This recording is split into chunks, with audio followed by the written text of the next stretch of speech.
जय गुरु जी, शुक्राना गुरु जी। ओम नमः शिवाय, शिव जी सदा सहाय। ओम नमः शिवाय, गुरु जी सदा सहाय। संगत जी, आप लोगों के लिए इतनी प्यारी सेवा गुरु जी के द्वारा करवाई जा रही है, शिव पुराण की सेवा।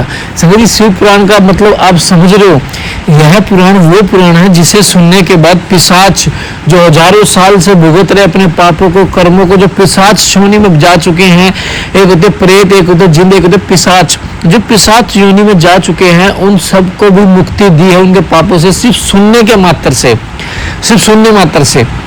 हम लोग ये सेवा करवा रहे हैं, गुरु जी हमसे ये सेवा करवा रहे हैं आप लोगों के कल्याण के लिए। तो संगत जी, इसमें जरूर आपका कल्याण है। आप पाठ को इग्नोर मत कीजिए। आंटी जी इतनी प्यारी सेवा कर रही हैं, इतनी प्यारी सेवा कर रही हैं, आप लोगों के लिए तो कर रही हैं। यह इस पाठ में पता नहीं किसका कल्याण है, तो गुरु जी ही जान सकते हैं। हम तो गुरु जी के दास हैं, हमको तो गुरु जी का मैसेज आता है कि बेटा पुत्र सेवा करो, तो हम वो सेवा कर रहे हैं। संगत जी, उसके बिना, सेवा के बिना देखो कुछ भी नहीं है। आपकी सेवा ये है कि आप शिव पुराण को सुनो, सुबह शाम इस पाठ को सुनो। जितना ज्यादा पाठ को सुनोगे ना, उतना आप कल्याण करवाओगे अपना, उतने बुरे कर्मों से मुक्ति मिलेगी। शिव पुराण के हर शब्द में एक ऐसी शक्ति है जिसकी कल्पना नहीं है। तो संगत जी, आइए पाठ को शुरू करते हैं गुरु मंत्र जाप के साथ। चैनल को सब्सक्राइब करो, बेल आइकन को प्रेस करो, और आप सभी अपनी संगत में, सभी अपने परिवार में शेयर करो। जो शिव पुराण सुनना चाहते हैं उन्हें सुनाओ, क्योंकि शिव पुराण सबसे बड़ी पुराण है। ग्रंथों में भी लिखा गया है, क्योंकि शिव पुराण एक, जिसने 7 बार शिव पुराण कर लेना, ये समझो उन्होंने अपनी 7 पीढ़ी को पार करवा लिया। और संगत जी, हम आपको वचन देते हैं, हम आपकी 7 बार, अगर परमात्मा ने हमें सही सलामत रखा, 7 बार आपकी शिव पुराण की सेवा हम पूर्ण जरूर करेंगे, और 7 बार आपको शिव पुराण सुनने को जरूर मिलेगी। बस आपको सुनना है। जय गुरु जी, शुक्राना गुरु जी। प्यारा सा कमेंट करना है, चैनल को सब्सक्राइब करके आगे शेयर करना है। जय गुरु जी, शुक्राना गुरु जी।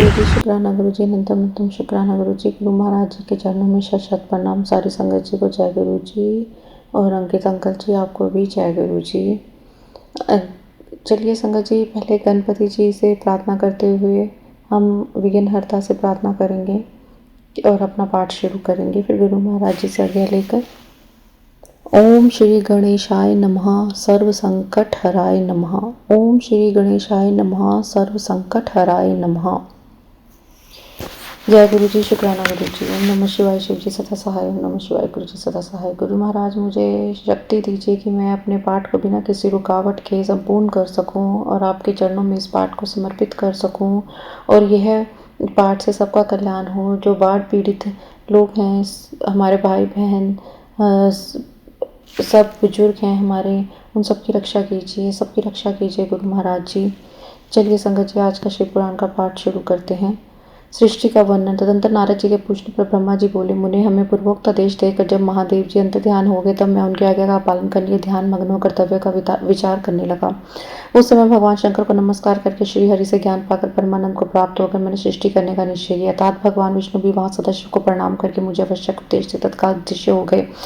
वे तो ब्रह्मांड से बाहर जाकर भगवान शिव की कृपा प्राप्त करके वैकुंठ धाम में जा पहुंचे और सदा वहीं रहने लगे। मैंने सृष्टि की इच्छा से भगवान शिव और विष्णु का स्मरण करके पहले के रचे हुए जल में अपनी अंजलि डालकर जल को ऊपर की ओर उछाला। इससे वहां एक अंड प्रकट हुआ, जो 24 तत्वों का समूह कहा जाता है। विप्रवर वह विराट आकार वाला अंड जड़ रूपी था। उसमें चेतनता ना देखकर मुझे बड़ा संशय हुआ और मैं अत्यंत कठोर तप करने लगा। 12 वर्षों तक भगवान विष्णु के चिंतन में लगा रहा। तात वह समय पूर्ण होने पर भगवान श्री हरि स्वयं प्रकट हुए। बड़े प्रेम से मेरे अंगों का स्पर्श करते हुए मुझे प्रसन्नतापूर्वक बोले। श्री विष्णु ने कहा, ब्रह्मा तुम वर मांगो, मैं प्रसन्न हूँ, मुझे तुम्हारे लिए कुछ भी अदेय नहीं है। भगवान शिव की कृपा से मैं सब कुछ देने में समर्थ हूँ। ब्रह्मा जी बोले, अर्थात मैंने कहा, महाभाग आपने जो मुझ पर कृपा की है सर्वथा उचित है, क्योंकि भगवान शंकर ने मुझे आपके हाथों में सौंप दिया है। विष्णु आपको नमस्कार है। आज मैं आपसे जो कुछ मांगता हूँ उसे दीजिए। प्रभु, वह यह विराट रूप 24 तत्वों से बना अंड किसी भी तरह चेतन नहीं हो रहा, जड़ीभूत दिखाई देता है। हर इस समय भगवान शिव की कृपा से आप यहाँ प्रकट हुए। अतः शंकर की सृष्टि शक्ति यहाँ विभूति से प्राप्त हुए। इस अंड में चेतनता लाइए। ऐसा कहने पर शिव की आज्ञा में तत्पर रहने वाले महाविष्णु ने अनंत रूप का आश्रय लेकर उस अंड में प्रवेश किया। उस समय परम पुरुष के सहस्त्रों मस्तक, सहस्त्रों नेत्र और सहस्त्रों पैर थे। उन्होंने भूमि को सब ओर घेर कर इस अंड को व्याप्त कर लिया। मेरे द्वारा भली भांति स्तुति के जान पर जब विष्णु ने इस अंड में प्रवेश किया, तब तक 24 तत्वों का विकार रूप अंड से चेतन हो गया। पाताल से लेकर सत्यलोक की अवधि वाले उस अंड के रूप में वहां साक्षात श्री हरि के विराजने लगे। उस विराट अंड में व्यापक होने से वे प्रभु विराज पुरुष कहलाए।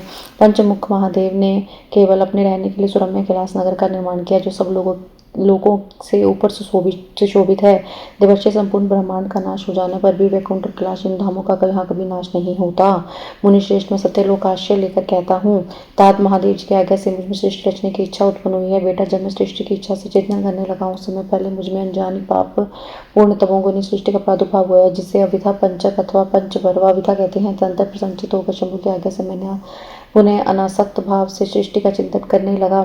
उस समय मेरे द्वारा स्थावर संगम वृक्ष आदि की सृष्टि हुई, जिसे मुख्य सर्ग कहते हैं। वह पहला सर्ग है, उसे देखकर तथा वह अपने लिए पुरुषार्थ साधक नहीं है, यह जानकर सृष्टि की इच्छा वाले मुझ ब्रह्मा से दूसरा सर्ग प्रकट हुआ, जो दुख से भरा हुआ है। उसका नाम है त्रियक स्त्रोता। वह सर्ग पुरुषार्थ का साधक नहीं है, उससे भी पुरुषार्थ साधन की शक्ति से रहित जाने पर जब मैं पुनः सृष्टि का चिंतन करने लगा, तब मुझसे शीघ्र ही तीसरे सात्विक सर्ग का प्रादुर्भाव हुआ, जिसे उधर्व स्त्रोता कहते हैं। वह देव सर्ग के नाम से विख्यात हुआ। देव सर्ग अत्यंत सुखदायक है, उससे भी पुरुषार्थ साधन की रुचि एवं अंधकार से रहित मानकर मैंने अन्य सर्ग के लिए अपने स्वामी श्री शिव का चिंतन आरंभ किया। तब भगवान शंकर की आज्ञा से एक रजोगुणी सृष्टि का प्रादुर्भाव हुआ, जिसे अव्यक्त श्रोता कहा गया है। इस सर्ग के प्राणी मनुष्य हैं, जो पुरुषार्थ साधन के लिए उच्च अधिकारी हैं। तदंतर महादेव जी की आज्ञा से भूत आदि की सृष्टि हुई। इस प्रकार मैंने 5 तरह की विकृत सृष्टि का निर्माण किया। इसके सिवा 3 प्राकृतिक सर्ग भी कहे गए हैं, जो मुझ ब्रह्मा के सानिध्य से प्रकृति से ही प्रकट हुए हैं। इनमें पहला महतत्व का सर्ग है, दूसरा सूक्ष्म भूतों अथवा तन्मात्राओं का सर्ग है और तीसरा वैकारिक सर्ग कहलाता है। इस तरह ये तीनों प्राकृतिक सर्ग हैं। प्राकृतिक और वैकृतिक दोनों प्रकार के सर्गों को मिलाने से 8 सर्ग होते हैं। इसके सिवा 9वां कौमार्ग सर्ग है, जो प्रकृति वैकृतिक भी है। इन सबके अवंतर वेद का वर्णन नहीं कर सकता, क्योंकि उसका उपयोग बहुत थोड़ा है। अब द्विजात्मक सर्ग का प्रतिपादन करता हूँ। इसका दूसरा नाम कुमार सर्ग है, जिसमें सनक सनंदन आदि कुमारों की महत्वपूर्ण सृष्टि हुई है। सनक आदि मेरे 4 मानस पुत्र हैं, जो मुझ ब्रह्मा के समान है। वे महान वैराग्य से संपन्न तथा उत्तम व्रत का पालन करते हुए उसका मन सदा भगवान शिव के चिंतन में लगा रहता है। वे संसार से मुख्य एवं ज्ञानी है। उन्होंने मेरे आदेश पर सृष्टि के कार्य में मन नहीं लगाया। मुनिश्रेष्ठ नारद ने सनक आदि कुमारों के द्वारा नकारात्मक उत्तर को सुनकर मैं बड़ा भयंकर क्रोध प्रकट किया। उस समय मुझ पर मोह छा गया था। उस अवसर पर मैंने मन ही मन भगवान विष्णु का स्मरण किया। वे शीघ्र ही आकर उन्होंने समझाते हुए मुझसे कहा, तुम भगवान शिव की प्रसन्नता के लिए तपस्या करो। मुनिश्रेष्ठ श्री हरि ने जब मुझसे ऐसी शिक्षा दी तो मैं महान उत्कृष्ट तप करने लगा। सृष्टि के लिए तपस्या करते हुए मेरी दोनों बहु नासिका के मध्य भाग से जो उनका अपना विमुक्त नामक सानमेश्वर की तीनों मूर्ति में नित्य पुरनाश सर्वेश्वर एवं दया सागर भगवान शिवार्धन नारेश्वर रूप में प्रकट हुए, जो जन्म से रही तेज की राशि सर्वज्ञ एवं सर्वश्रेष्ठा है। उन नील लोहित नामधारी साक्षात उमा वल्लभ शंकर को सामने देखकर बड़ी भक्ति से मस्तक झुकाकर उनकी स्तुति करके मैं बड़ा प्रसन्न हुआ और उन देव देवेश्वर से बोला, प्रभु आप भांति भांति के जीवों की सृष्टि कीजिए। मेरी आवाज सुनकर देवाधिदेव महादेव महेश्वर रुद्र ने अपने ही समान बहुत से रुद्रगणों की सृष्टि की। तब मैंने अपने स्वामी महेश्वर महारुद्र से फिर कहा, देव आप ऐसे जीवों की सृष्टि कीजिए जो जन्म और मृत्यु से भय से युक्त हों। मुनिश्रेष्ठ मेरी ऐसी बात सुनकर करुणा सागर महादेव जी हंस पड़े। तत्काल इस प्रकार बोले, महादेव जी ने कहा, विधाता है, मैं जन्म और मृत्यु के भय से युक्त अशोक जीवों की सृष्टि नहीं करूंगा, क्योंकि वे कर्मों के अधीन वो दुख के समुद्र में डूबे रहेंगे। मैं तो दुख के सागर में डूबे हुए जीवों का उद्धार मात्र करूंगा। गुरु का स्वरूप धारण करके उत्तम ज्ञान प्रदान करके उन सबको संसार सागर से पार करूंगा। प्रजापति, दुख में डूबे सारे जीव की सृष्टि तो तुम ही करो। मेरी आज्ञा से इस कारण विपरीत होने के कारण तुम्हें मेरी माया नहीं बांध सकेगी। मुझसे ऐसा कहकर श्रीमान भगवान नील लोहित महादेव मेरे विपरीत अपने पार्षदों के साथ वहां से तत्काल तिरोहित हो गए। पशु पक्षी आदि त्रियक श्रोता कहलाते हैं। वायु की भांति तिरछा चलने के कारण ये त्रियक एवं त्रियक श्रोता कहे गए हैं। संगत जी, आज का अध्याय यहाँ पर संपन्न होता है और गुरु महाराज जी से हम बहुत शुक्राना करते हैं कि उन्होंने बिना किसी रुकावट के हमारा पाठ संपन्न कराया है। संगत जी, आज चलिए हम अब अपना शिव चालीसा का पाठ करते हैं। जय गणेश गिरजा सुमन मंगल मूल सुजान कहते युद्धदास तुम देव वरदान चौपाई। जय गिरजापति दीन दयाल सदा कर संतम कृपाला बाहा चंद्रमा सुहतनी के कानन कुंडल नागफनी के अंग गौ से गंग पाए मुंड मालतन चार लगाए वस्त्र खाल बगंबर सोए छवि को देख नागमुनि मोहे मैना मतु की हवि दुलारी वाम अंग सोए छवि न्यारी कर त्रिशूल सोह छवि भारी कर सदा शत्रुन जयकारी। नंदी गणेश सोहता से सागर मुद्दे कमल है, जैसे नंदी कार्तिक शाम और गण राहु या छवि को जात न काहू। देखन जब भी जाए पुकारा तभी दुख अप्रभाव निवारक किया उतारक भारी। देवन जब सब मिलिए तुम्हें जो आरी तुरक्षरानन आप पठाओ लव निमेश में मारी गिराओ आप दुरसुर सहारा श्रेष्ठ तुम्हारे विधि संसारा त्रिपुरा संयुत मचाई सभी कृपा कर लीन बचाई किया तो भी भारी प्रतिज्ञा तस्परारी दानिन में तंतु का नाही अकत अनादि भेद न पाही अकठी उदन मथन तेज वाला जो सुरासर भय व्याला किन्हीं दयाते करी सहाय नीलकंठ तम नाम करे पूजन रामचंद्र जब किनिया नीति लंक विभीषण दीनिया सहस कमल में हो रे भारी सहस कमल में हो रे धारी गिनी परीक्षा तभी बुरारी कमल प्रभु राखे जोई कमल नयन पूजन चसे कठिन भक्ति प्रभु देखी शंकर भय प्रसन्न इच्छित जय जय जयनंत विनाशी करत कृपा सबके घटवासी दुष्ट नित मोहि स्थावे अमृत भ्रमृत रहे मोहि चैन न आवे त्राहि त्राहि में नाथ पुकारो यही अवसर मोहि अनुभारो ले त्रिशूल शत्रुओं को मारो संकट से मोहि अनुभारो मात प्रीत भाता सब कोई संकट में पूछत नहीं कोई स्वामी है कास तुआई हर में संकट भारी धन निर्जन को दे सदाही जो के जाचे सो फल पाई सो गई विधि कहे हम तुम्हारी शंभु नाथ चूक हमारी शंकर हो संकट के नाशन मंगल कारण विघ्न विनाशन योग्य ध्यान लगा नार चार शीस नवाय जय नमो नमो नमो जय नमः शिवाय सुर ब्रह्मदिक पार न पाए जो यह पाठ करे मन लाई तापर हो शंभु सहाय ऋण्या जो कोई अधिकारी पाठ करे सो पावनहारी पुत्रहीन कर इच्छा जोई निशेष प्रसाद हुई पंडित आदर्शी को लावे ध्यान पूर्वक होम करावे धूप दीप नैवेद्य चढ़ावे शंकर समुख पाठ सुनावे जन्म जन्म के पाप नसावे अंतवास शिवपुर में पावे कहे अयोध्या हस्तुहारी अजय जानी सकल दुख हरो हमारी तोहा नित्य नेम कर प्रात ही पाठ करो 40 तुम्हें मेरा मनोकामना पूर्ण करो जगदीश मंगसर छठी हेमत ऋतु संवत 64 जान स्तुति 40 शिव्य पूर्ण की जो कल्याण। जय गुरु जी शुक्राना गुरु जी संगत जी बहुत बहुत तो आपको भी शुक्राना जो आप समय निकाल कर पाठ को सुन रहे हैं। संगत जी सुनते रहिए पाठ और अपना कल्याण कराते रहिए गुरु महाराज जी से। गुरु महाराज जी के लिए भी यह पाठ सुनिए। बहुत बहुत बहुत शुक्राना बहुत शुक्राना बहुत शुक्राना गुरु महाराज बहुत ज़्यादा शुक्राना हर चीज़ का शुक्राना जो दिया उसका भी शुक्राना जो नहीं दिया उसका भी शुक्राना। मेरे प्यारे गुरु जी आपके चरणों में सादर प्रणाम। संगत जी आज मैं आपको बताती हूँ कि जब आप चाय बनाते हैं तो अपनी चाय के अंदर आप दालचीनी का प्रयोग ज़रूर करें। थोड़ी दालचीनी ज़रूर डालें क्योंकि वो आपके जो कोलेस्ट्रॉल की प्रॉब्लम जो हार्ट से रिलेटेड है वो कोलेस्ट्रॉल को ख़त्म करता है और आपका वेट भी मेंटेन रखेगा।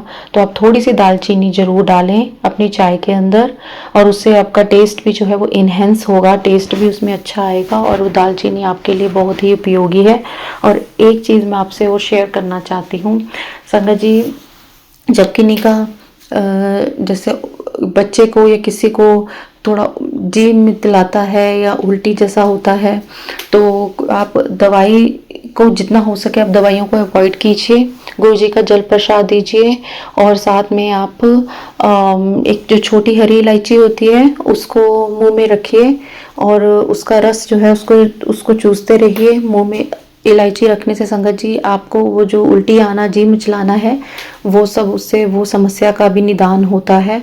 संगत जी ये मैं आपसे छोटी छोटी चीज़ें हैं, टिप हैं जो गुरु महाराज जी मेरे से शेयर करवाते हैं या जो मैं अपनी डेली यूज़ में जो मैं करती हूँ तो संगत जी वो मैं आपसे शेयर करती हूँ क्योंकि आप मेरा संगत परिवार है और अगर परिवार माना है परिवार हैं आप मेरे गुरुजी ने हमें मिलाया है सबको और सेवा बख्शी हैं तो मैं ज़रूर ही आपसे वो चीज़ें सब शेयर करती रहूँगी जो मेरे को गुरु महाराज जी मेरे को बताते रहते हैं। चलिए जी संगत जी जय गुरु जी शुक्राना गुरु जी। पाठ सुनते रहिए, खुश रहिए, मस्त रहिए, अच्छे से खाए पिए और अपने परिवार का अपना भी ध्यान रखिए, बहुत बहुत ध्यान रखिएगा। जय गुरु जी शुक्राना गुरु जी। ओम नमः शिवाय, शिव जी सदा सहाय। ओम नमः शिवाय, गुरु जी सदा सहाय। जय गुरु जी शुक्राना गुरु जी।